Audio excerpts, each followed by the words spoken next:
Assalamualaikum warahmatullahi wabarakatuh. Saya Ahmadi Sobirin dari kelas KPIC 2018.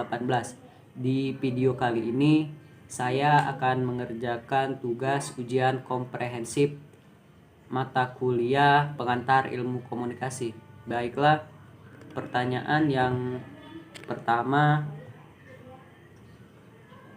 adalah apa itu komunikasi dan bagaimana ruang lingkup serta unsur komunikasi? Jawabannya, menurut Deddy Mulyana, komunikasi adalah suatu proses di mana seseorang atau beberapa kelompok organisasi dan masyarakat menciptakan dan menggunakan informasi agar terhubung dengan satu sama lain.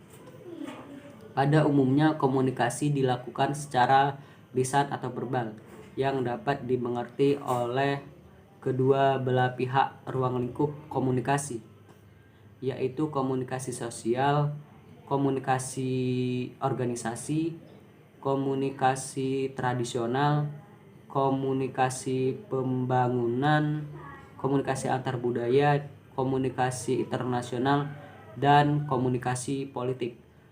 Bisa dikatakan bahwa ruang lingkup ilmu komunikasi mencakup pada bidang tersebut. Semua bidang tersebut membutuhkan komunikasi yang baik agar dapat menarik perhatian seluruh orang atau unsur komunikasi. Sumber pihak yang menyampaikan atau mengirim pesan kepada penerima. Sumber sering disebut dengan orang yang sering menyampaikan informasi itu disebut komunikator atau encoder. Pesan-pesan ialah penyampaian mengirim pada penerimanya.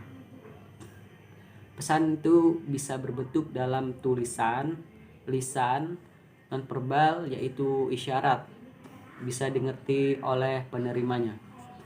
Pertanyaan kedua yaitu sebutkan tipe dan model komunikasi dan jelaskan.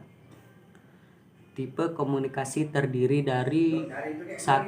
Komunikasi antar pribadi, proses komunikasi yang berlangsung antar dua orang atau lebih secara tatap muka. Komunikasi antar pribadi lebih efektif bila dilakukan secara langsung, pertemuan secara langsung, dan menimbulkan timbal balik. Yang kedua adalah komunikasi kelompok. Komunikasi yang dilakukan oleh beberapa orang, minimal 3 orang atau lebih. Dalam komunikasi kelompok, tiap peserta akan berinteraksi satu sama lain. 3. Komunikasi massa adalah komunikasi melalui media massa seperti media cetak, media internet. Komunikasi dapat dikatakan sebagai komunikasi massa apabila dihasilkan dari saluran teknologi modern.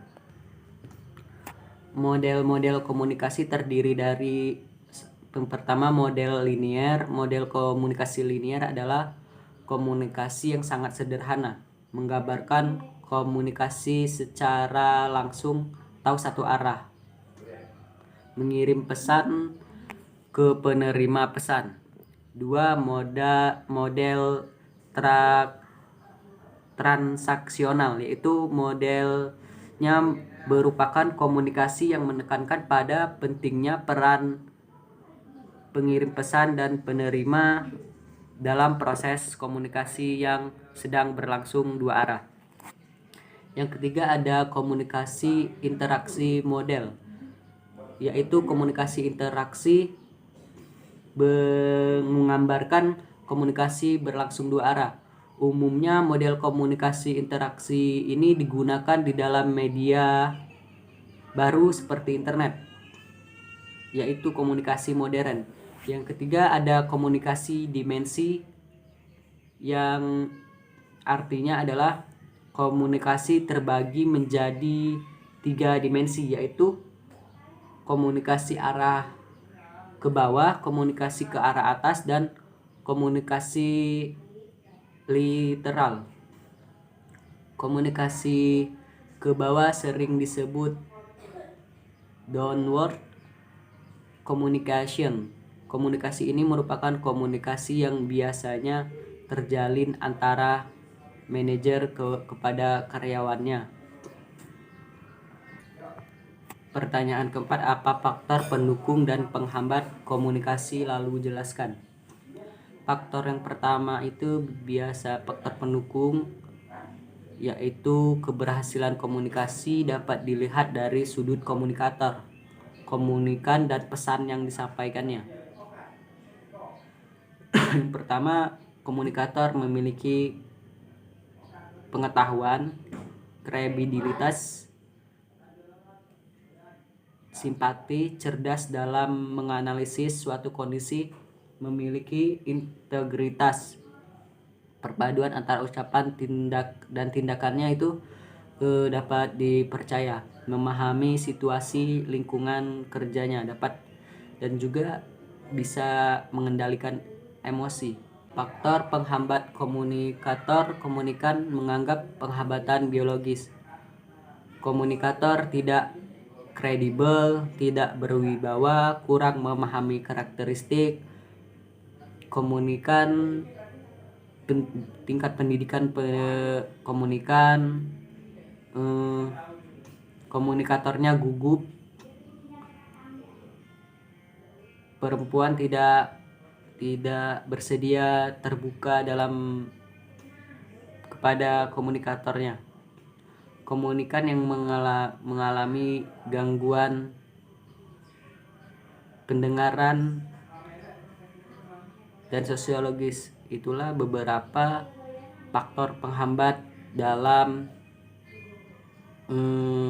komunikasi. Pertanyaan kelima, sebutkan macam-macam level komunikasi dan jelaskan. Yang pertama, komunikasi antar pribadi. Komunikasi ini merupakan level komunikasi yang sering terjadi dalam seseorang. Ada juga komunikasi kelompok kecil, merupakan komunikasi yang terjadi pada perkumpulan orang atau 3 orang atau lebih, namun masih dalam jumlah yang tidak besar. Contohnya berbicara kepada ayah, ibu, keluarga. Di dalam komunikasi antar kelompok yang berlangsung antara suatu kelompok lainnya. Yang keenam, sebutkan teori komunikasi yang kamu ketahui, jelaskan. Yang pertama ada teori komunikasi Laswell oleh Harold Laswell. Teori komunikasi Laswell dicetuskan oleh Harold Laswell pada tahun 1948, yang ikut dalam partisipasi dalam mengutarakan pendapatnya dalam membentuk suatu teori. Beliau mengatakan teorinya ini bahwa memiliki model komunikasi yang sederhana. Yang kedua, teori komunikasi behaviorism. Teori ini berisi mengenai seluruh tindakan atau perilaku seseorang yang mencakup antara tindakan respon atau balasan terhadap suatu yang diberikan atau juga bisa disebut dengan rangsangan. Yang ketiga ada teori agenda setting. Teori agenda setting adalah teori yang menyatakan bahwa media membentuk gambaran atau isu penting dalam pikiran, karena media harus selektif dalam melaporkan berita. Yang ketujuh, pertanyaannya adalah apa pendapatmu mengenai Prodi KPI UIN Raden Patah Palembang? Bagaimana rasanya setelah Anda belajar, dan apa harapan untuk Prodi KPI UIN Raden Patah? Pendapat saya mengenai Prodi KPI UIN Raden Patah adalah prodi yang cukup menyenangkan. Banyak hal baru saat saya masuk dalam prodi ini. Selama saya belajar di dalam Universitas UIN Raden Patah, saya mendapatkan dosen yang mengayomi, dan juga saya dapat mendapatkan dosen pembimbing yang sangat mendukung saya, memperlancarkan urusan saya dalam mengerjakan skripsi untuk menyelesaikan pendidikan saya.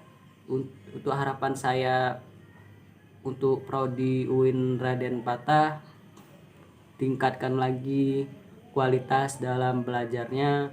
Semoga alumni-alumni KPI UIN Raden Patah Palembang dapat menyebar kemana-mana, dapat mendapatkan pekerjaan yang layak dan berguna bagi negara dan agama. Sekian dari saya, lebih dan kurang mohon maaf. Wassalamualaikum warahmatullahi wabarakatuh.